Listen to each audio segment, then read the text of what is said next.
রাজ্যের বিদ্যুৎ পরিষেবা অনেকটাই বিপর্যস্ত, আগরতলা সহ সারা রাজ্যে। এর মধ্যে সারা রাজ্যে প্রাইমারি যে তথ্য এসছে, প্রাথমিক যে তথ্য এসছে, এতে দেখা যায় 686টা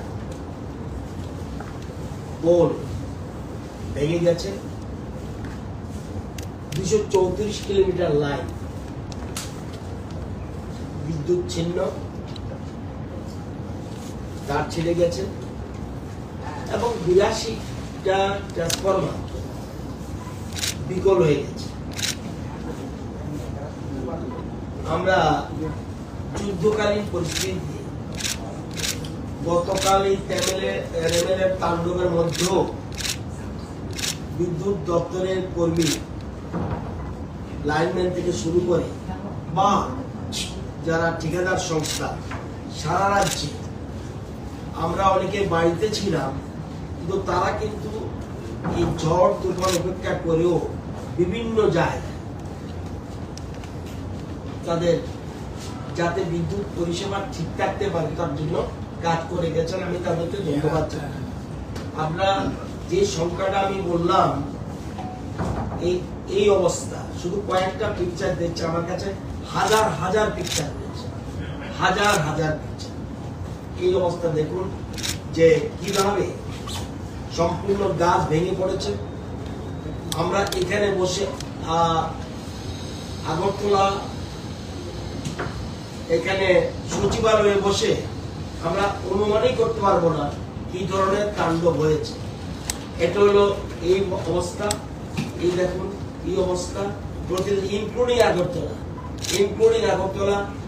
আগরতলা তুলসীবতীর পিছনে গাছ ভেঙে রয়েছে, বিভিন্ন জায়গায় বুদ্ধ মন্দিরে গাছ ভেঙে রয়েছে, বিভিন্ন জায়গায় গাছ এরকম ভাবে নষ্ট হয়েছে, আগরতলার বিভিন্ন জায়গায় রয়েছে। সব জায়গায় বিদ্যুৎ পরিষেবা একদম বিপর্যস্ত, বাস্তব সত্য। প্রকৃতির কাছে দেখুন এই সিচুয়েশন, এর মধ্যেও কিন্তু বিদ্যুৎ কর্মীরা কাজ করে যাচ্ছে।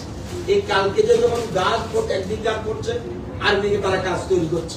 আমরা অনেকে কিন্তু বাড়ি, কিন্তু তারা কিন্তু জায়গায় জায়গায় বিদ্যুৎ কর্মী, আমাদের প্রযুক্তিবিদরা, বিদ্যুৎ কর্মীরা, সকল স্তরের লাইনম্যান থেকে আরম্ভ করে সবাই কিন্তু যার যার জায়গায় যুদ্ধকালীন পরিস্থিতিতে কাজ এই রেমেলের তাণ্ডবের মধ্যেও কাজ করছে।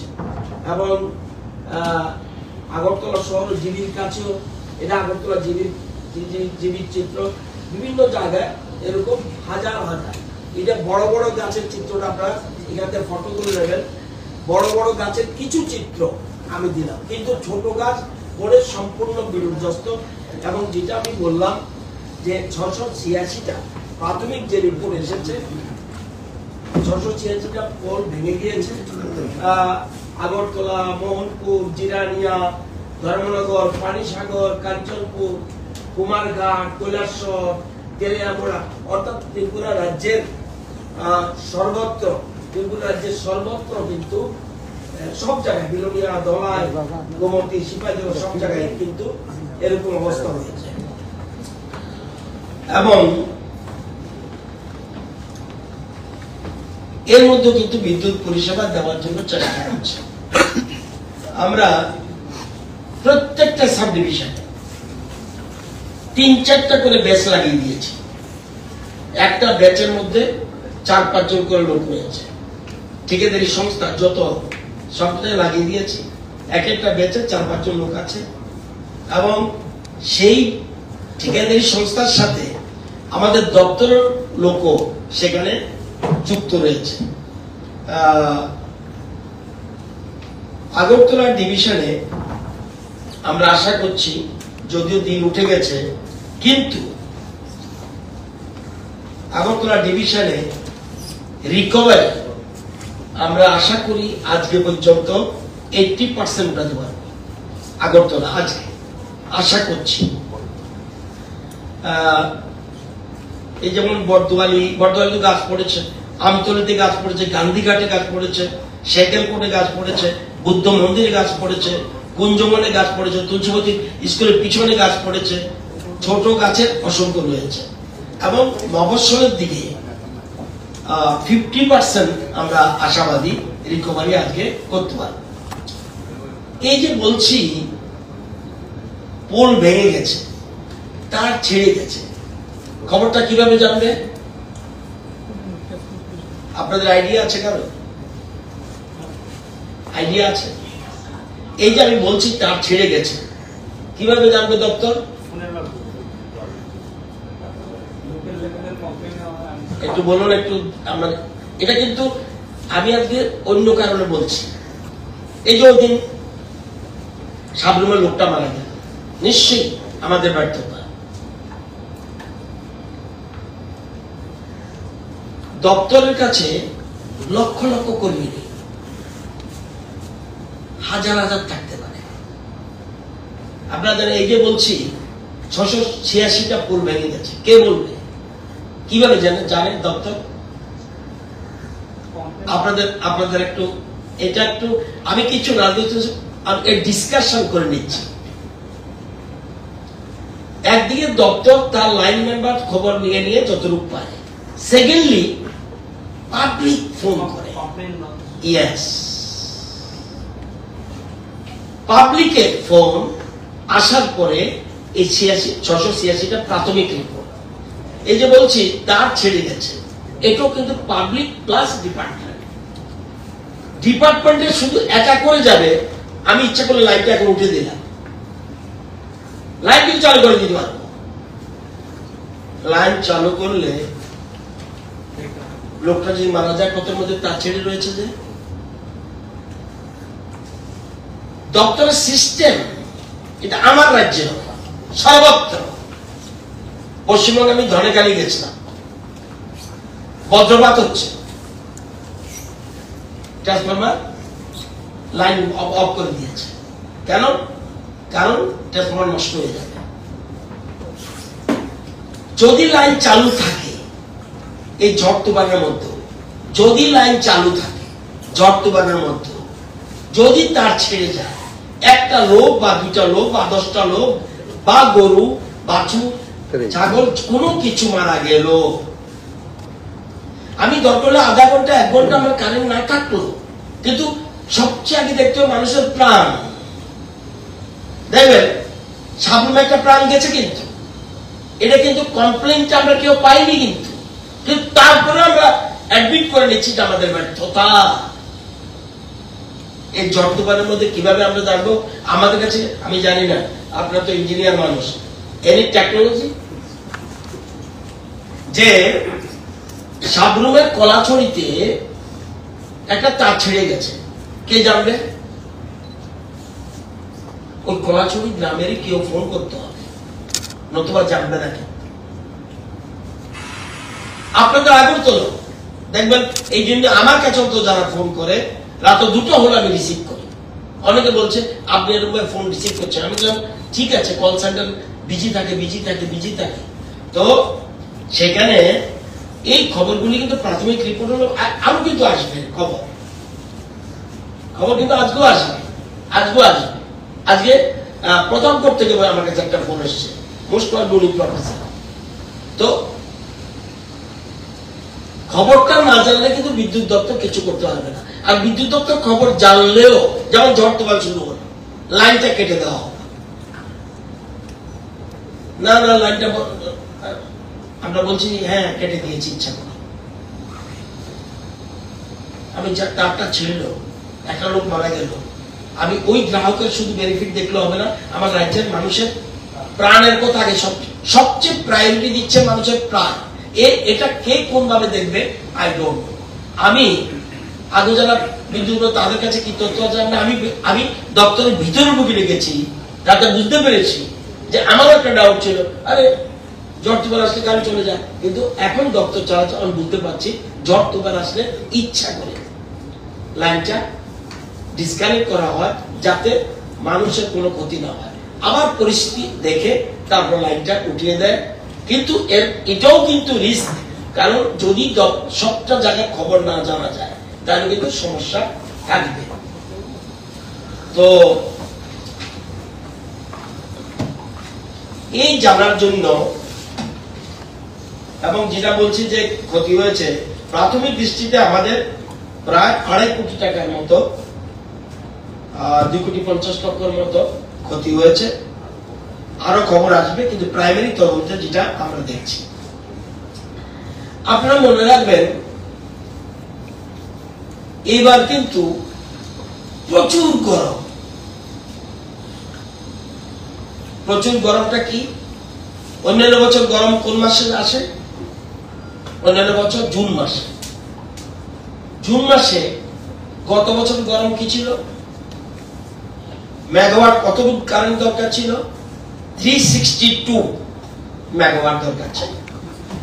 এবার কিন্তু মে মাসেই 360.70।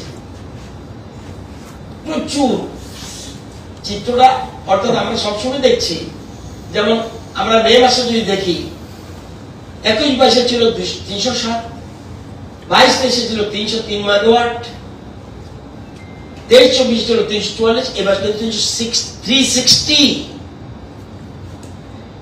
মানে বিদ্যুতের চাহিদা শুধুমাত্র মে মাসেই। গরম প্রকৃতির সাথে আমি যুদ্ধ করে কিভাবে পারব?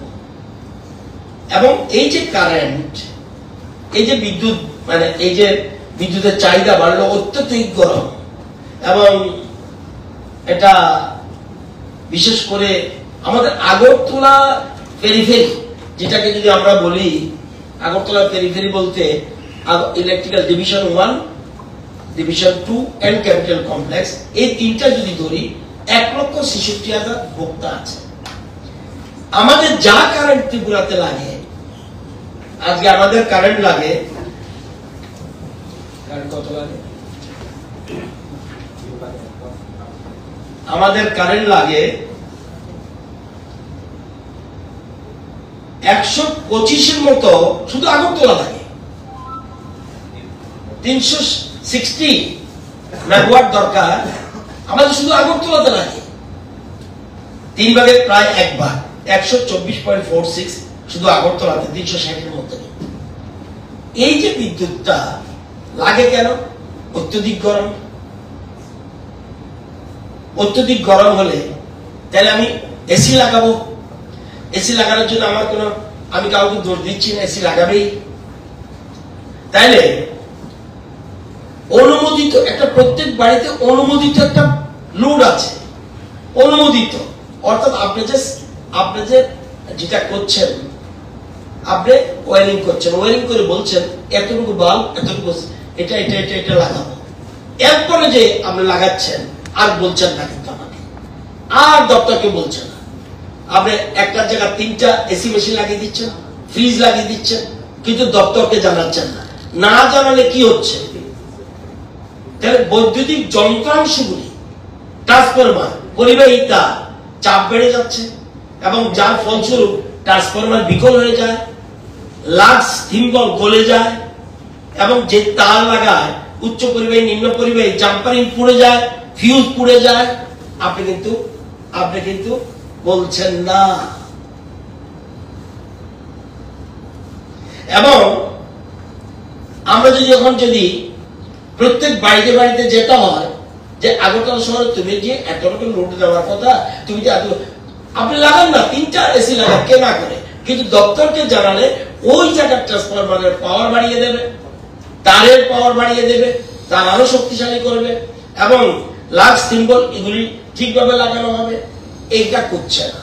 এর কারণে কিন্তু মাঝে মাঝে দেখেন এই যে দেখবেন শর্ট, কি ভোল্টেজ, না লো ভোল্টেজ, কথা বলে কারেন্ট চলে যাচ্ছে, আবার আসছে, কারেন্ট চলে যাচ্ছে, আবার এই যে ফ্লাকচুয়েট, এগুলি হচ্ছে। এগুলি কিন্তু কেউ জানাচ্ছেন না, বিশেষ বেশি আগরতলাতে, কারণ আগরতলাতে বেশি লোড, এবং এসি বেশি লাগাচ্ছেন, কিন্তু দপ্তর জানে না। না জানলে ওই যে বৈধ গ্রাহকরা, তাদের ক্ষতি হচ্ছে। আমরা যখন দেখবো এই ট্রান্সফরমার এখানে এতগুলি লোড লাগবে, তাহলে দপ্তর ওই পরিমাণে ট্রান্সফরমারের পাওয়ার বাড়িয়ে দেবে, তার শক্তিশালী তার দেবে, এবং ওইগুলি যুক্ত করবে। এগুলি করছে না। তো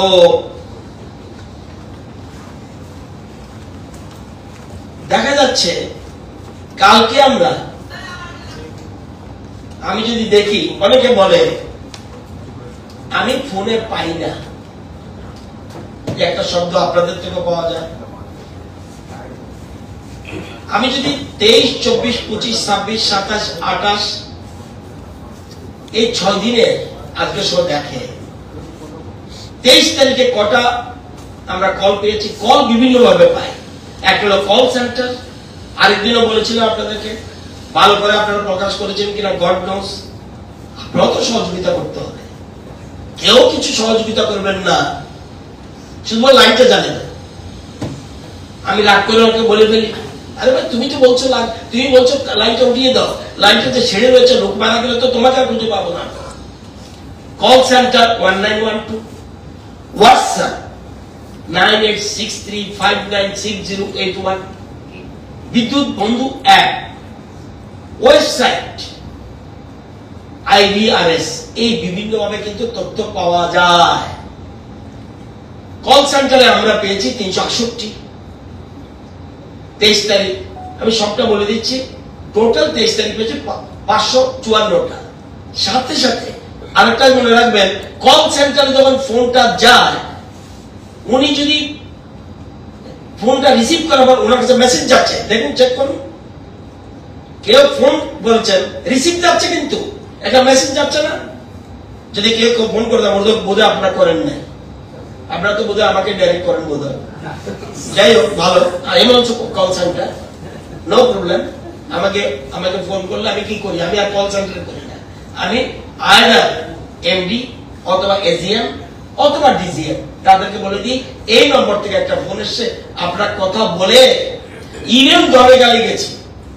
সেখানে আমার সাথে আমার সিএ ছিল, বলছে ফোন রিসিভ করছে না কেন? ইয়েস, সে না পেরে আমাকে করছে, সেখান থেকে ফোন রিসিভ করে। আমি আপনাদের মতো টেকনোলজি জানি না, মোবাইলে যে নম্বরটা উঠছে ইচ্ছা করলে ওই নম্বরটা ফরওয়ার্ড করতে পারি, এটা না করে আমি একটা নোট বই রেখে দিই, ফোন করে আবার বলছি ওনাকে ফোন করুন, ওই ভদ্রলোক কি বলছে। অনেকে আবার ফোন পেয়ে থ্যাঙ্কসও জানাচ্ছে, কাজ শেষ, কাজ কমপ্লিট হলে যাচ্ছে। তাইলে 23 তারিখ 554টা কল পেলাম, কল সেন্টার 529টা স্যাটেলাইট, মানে কাজ হয়ে গেলে আবার কল সেন্টারতে যায়, আপনি যে কল করেছেন আপনি কি উপকার পেয়েছেন? যারা বলছে পেয়েছে পেয়েছে, তাহলে 554 মধ্যে 529টা স্যাটেলাইট। 24 তারিখ 588, 570 স্যাটেলাইট। 25 তারিখ 879, 839টা স্যাটেলাইট। 26 তারিখ পরশুদিন 622টা কল এসছে, 625টা স্যাটেলাইট। বলতে পারেন 622 পরে 25 কেন? ওই আগের যে ব্যালেন্সটা রইল। 27 তারিখ গতকাল 1384 কল। তাই কল পাইলে ইট ইজ নট কারেক্ট। হ্যাঁ, কল বিজি থাকে, একসাথে কটা ফোন রিসিভ করতে পারে?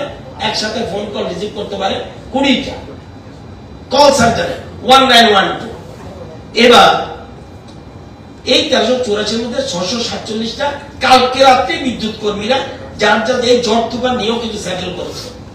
আজকে 777টা, এখন পর্যন্ত 340টা সেটেল হয়েছে। এবার হোয়াটসঅ্যাপে কজন ফোন করেছে কালকে দেখুন, কালকের কথা বলি। কল সেন্টারে 800, আমি শুধু কালকের কথা বলছি, কালকে সাইক্লোন চলছে, 807 জন কল করেছে, 162 জন হোয়াটসঅ্যাপে কল করেছে, বিদ্যুৎ বন্ধু অ্যাপে ইনফরমেশন দিয়েছে 60 জনে 60, ওয়েবসাইট 12 জনে, এবং IVRS মানে ভয়েস রেকর্ডিং পর্যন্ত আছে। এগুলো কিন্তু সবকে জানাবেন। বিদ্যুৎ পরিষেবা ভালো না হলে আপনাদেরও ডিসক্রেডিট, শুধু ইনফরমেশন আপনাদের সহযোগিতা করতে হবে। দপ্তর কেউ একা, মন্ত্রী একা পারবে না, অন্য পারবে না। কারণ চাহিদা কি আপনারা জানেন যে আগে কটা গ্রাহক ছিল? আগে গ্রাহক ছিল কয়জন? আগে গ্রাহক ছিল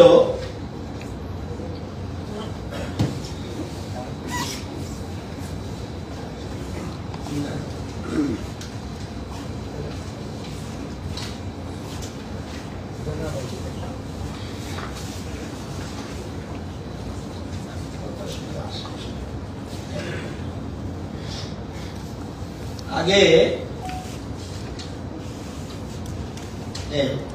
আগে 7.5 লাখের মতো গ্রাহক ছিল, এখন প্রায় 10 লক্ষ। 18-র আগে গ্রাহকের সংখ্যা ছিল 7.5 মতো, এখন প্রায় 10 লক্ষ। মানুষের ডিমান্ড বেড়ে গেছে, কারেন্ট চাই, কারেন্ট চাই, কারেন্ট চাই। তো এই জন্য হ্যাঁ, আমরা অনেক কিছু করতে যাচ্ছি। সেখানে আপনারা জানেন যে এর মধ্যে আমরা প্রিপেড মিটার সারা রাজ্যে 1,84,228টা প্রিপেড মিটার বসানো হয়েছে, এবং এই বছর আমরা 4,50,000 স্মার্ট প্রিপেড মিটার এবং 1 লক্ষ প্রিপেড মিটার আমরা পরিকল্পনা করছি এই বছরে। আমরা ইলেকশনের জন্য আমরা ওয়ার্ক অর্ডার দিতে পারিনি, হলে তাহলে বাড়ি বাড়ি গিয়ে আর বিল আনতে হবে না, বাড়ি বাড়ি গিয়ে আর বিল আনতে হবে না, অফিসে বসে মিটারে করবে। এবং প্রিপেড মিটার আপনারা জানেন যে আগে আপনি যা পয়সা দেবেন তাই বহন করবেন। তো আমি বলছি আজকের দিনে অলরেডি আছে 1,84,228 প্রিপেড মিটার। এবছর 24-25 বসাবো 4,50,000 স্মার্ট প্রিপেড। মানে আপনার বাড়িতে আর যেতে হবে না, এখানে দেখে ফেলবো কত, প্লাস 1 লক্ষ প্রিপেড মিটার বসাবো। ওটা কিন্তু আমার স্মার্ট না, প্রিপেড, সে আগে দেখো। আর মিটার 1,50,000 আমরা ওয়েস্টে বসাবো, যা হয়ে গেলে বাড়ি বাড়ি গিয়ে বিল আপনারা আনতে হবে না। পাওয়ার কাট হয় না, এটা আমরা জেনে রাখুন, পাওয়ার কাট হয় না। কোথায়? বেশিরভাগ সময় দেখবেন আগরতলা শহর উত্তর gate, central road, Hariganga Basak road, TRTC, TP road, Krishnanagar, cantonment road, capital complex, বিধানসভা, কুঞ্জবন, আইএলএস, এইসব জায়গায় পাওয়ার কাট কম হয়। কেন? Maximum underground. এখন আমাদের এবং এই জন্য আমাদের আন্ডারগ্রাউন্ডের জন্য আমরা কি করছি, এটা তো রাতারাতি করতে হবে না, প্রচুর জায়গা দরকার।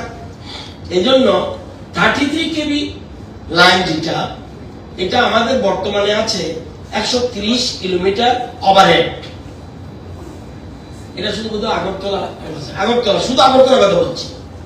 আগরতলাতে আন্ডারগ্রাউন্ড কেবল আছে 52 কিলোমিটার, 50 কিলোমিটার কাজ আবার চলছে নতুন করে আগরতলা। শুধু আমাদের প্ল্যান দিয়ে এখন ধরেছি, যেহেতু কনজিউমার বেশি আগরতলাতে, সেজন্য প্রাথমিকভাবে ধরছি আগরতলাকে 50 কিলোমিটার রিপ্লেসমেন্ট প্ল্যান চলছে, কাজ চলছে, এবং নতুন করে নিউ কাভার কন্ডাক্টর এবছর করবো 14 কিলোমিটার।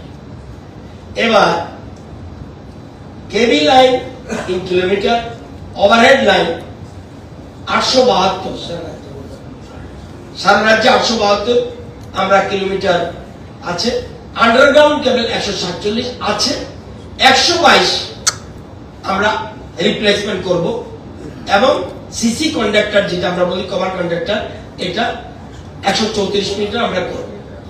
এরকম ভাবে আমরা নতুন করে যাতে এই ঝড় তুফান, বিশেষ করে আমরা জানেন যে, এবং মনে রাখবেন বজ্রপাতের এলাকা কিন্তু নর্থ ইস্টে বেশি, উত্তর পূর্বাঞ্চল বজ্রপাত এটা বিশেষ করে লাইটিং বেশি হয় এবং অনেক বেশি বজ্রপাত হয় বলে আমাদের বৈদ্যুতিক ট্রান্সফরমার, বৈদ্যুতিক পরিবেশ, তার এবং অন্যান্য মেশিনপত্র ক্ষতিগ্রস্ত হয়ে যায় এটা আমাদের রাজ্যে। তো আমি আপনাদের সহযোগী আমরা করছি। আপনারা জানেন যে এইচটি লাইনে আমরা 231 কিলোমিটার এবছর আবার শুরু করছি নতুন করে। এলটি লাইনের কাজ চলছে 2120 কিলোমিটার। আন্ডারগ্রাউন্ড কেবল সারা রাজ্যে 60 কিলোমিটার। কভার কন্ডাক্টর আগে 1 ফুটও হয়নি, কোনো সময় ছিল না, এই প্রথম শুরু করেছি 450 কিলোমিটার। এরিয়ান বাস কেবল 711 কিলোমিটার। প্রিপেড মিটার যেটা বলছে সমস্ত মিলে 8,000 8,578 এবং বিদ্যুৎ সংযোগ সবগুলি মিলে আমরা এগুলি করছি। যেটা বলছিলাম 7,21,955 ছিল আগে গ্রাহক, কাগজটা পাইনি তখন। 7,21,955 ছিল 18 আগে, এখন হলো 9,90,451, প্রায় 10 লক্ষ। তো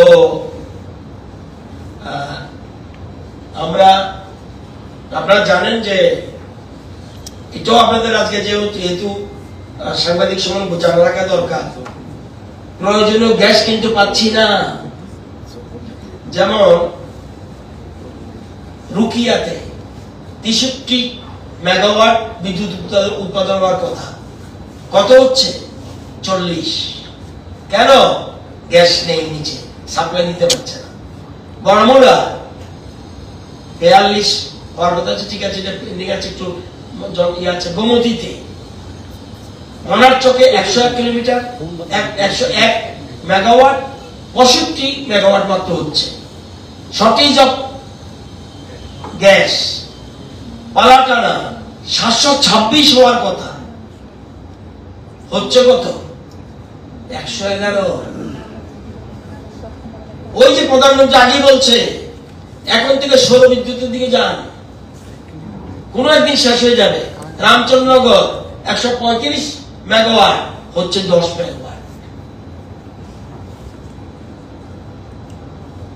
তারপরেও আমাদের 360 এখন আমাদের আছে। বিদ্যুৎ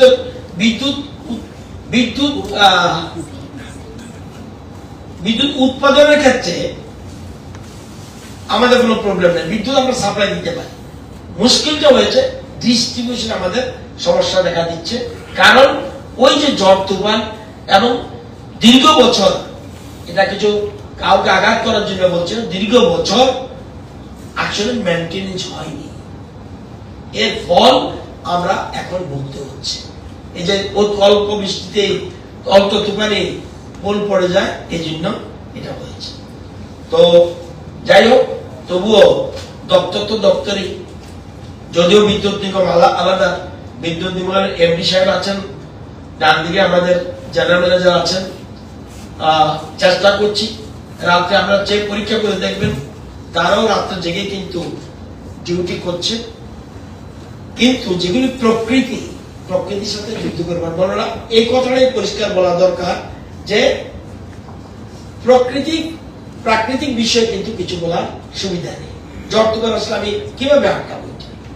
এবং আমরা যদিও আমাদের সরকার আগাম অনেকগুলি ব্যবস্থা নিয়েছে, এনডিআরএফ কাজে নেমে গেছে, ফরেস্ট ডিপার্টমেন্ট কাজে নেমেছে, আরো অনেক নেমেছে, এবং এই গাছ কাটতে কাটতেই অনেক সময় লাগবে। যেখানে গাছ, বিশেষ করে বড় বড় গাছ পড়েছে, ছোট গাছগুলি আমরা কেটে ফেলি, বড় গাছগুলির ক্ষেত্রে আমরা ফরেস্ট ডিপার্টমেন্ট জানাতে হয়, তারাও কাজ করছে, তারা বসে নেই। যে এই অবস্থায় টোটাল সিচুয়েশনটা যেহেতু রেবেল গেছে, এই জন্য আপনাদের নলেজে রাখার জন্য সবার কাছে একটা অনুরোধ করব, পাবলিকের সহযোগিতা দরকার।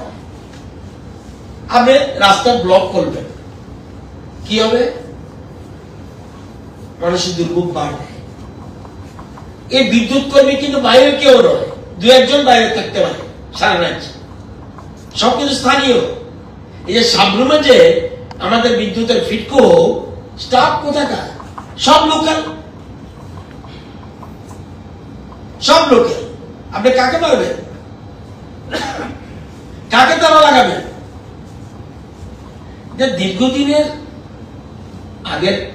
দীর্ঘদিনের ত্রুটির ফলে এগুলি হয়েছে। তাও আমরা ধীরে ধীরে আপডেট করার চেষ্টা করছি, এবং এটা অনেক গভীরে যেতে হবে। আমাদের মুখ্যমন্ত্রী সহযোগিতা করছে সমস্ত ব্যাপারটা দেখে আমরা কিভাবে আরো বেশি আধুনিকীকরণ করা যায়, এবং আমরা সৌর বিদ্যুতের দিকে আমরা গুরুত্ব দিচ্ছি। আপনারা জানেন যে মাত্র আমাদের সময় আগে ছিল কতটুকু সোলারের উপরে ডিপেন্ড করতো, মাত্র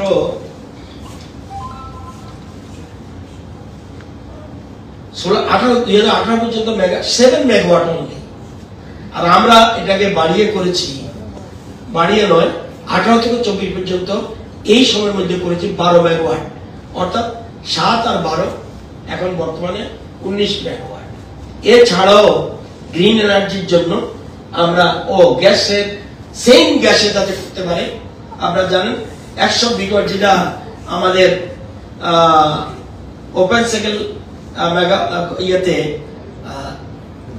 রুকিয়াতে আমরা 60-এর জায়গা থেকে 120 মেগাওয়াট বিদ্যুৎ উৎপাদন করতে পারি। সেই জন্য আমরা জুন মাসে, এই মাসে, সামনের মাসে ওয়ার্ক অর্ডার দেবো। অলরেডি টেন্ডার হয়ে গেছে, ফাইনাল হয়ে গেছে, শুধু ওয়ার্ক অর্ডার দেওয়ার কথা। তাহলে 120 মেগাওয়াট আমরা সেম গ্যাস, যেহেতু গ্যাস শর্টেজ, সেম গ্যাসে যদি ডাবল করতে পারি, এই জন্য আমরা এটা করছি। প্লাস আমরা ছামনুতে 800 মেগাওয়াট আমরা যাতে এনএসপিসির সাথে পাম্প স্টোরেজের মাধ্যমে আমরা একটা পাম্প স্টোরেজ নির্মাণ, এটা গ্রিন এনার্জি হবে, সেই জন্য আমরা সেখানে করার চেষ্টা করছি। এবং অলরেডি এনএসপির সাথে আমাদের এগ্রিমেন্ট হয়ে গেছে, সবকিছু হয়েছে। এখন কাজ কবে ধরবে সেটার জন্য কাজ অপেক্ষা করা হচ্ছে।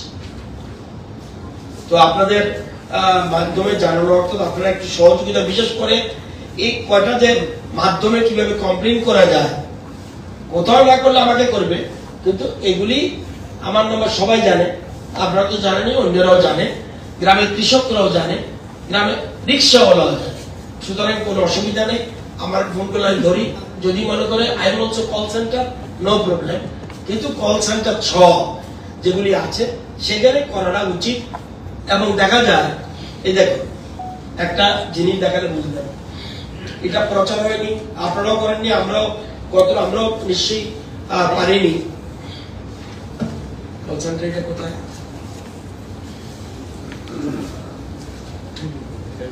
এই দেখো একটা তারিখের কথা বলি, 23/5, 368 1912 রিসিভ করেছে, হোয়াটসঅ্যাপে 22টা, বিদ্যুৎ বন্ধু অ্যাপে 4টা, ওয়েবসাইটে 0। তাহলে ওয়েবসাইটে জানি না আমরা কেউ। পরের দিন ওয়েবসাইট 0, 25 তারিখ 2টা, 26 তারিখ 1টা, কালকে বরঞ্চ 12 জনে করেছে। এটা পরিষ্কার বোঝা যায়, বরঞ্চ আইভিআরএস ভয়েস রেকর্ডিং বরঞ্চ অনেকে জানে, দেখা গেল কালকে এই যে 1384 মধ্যে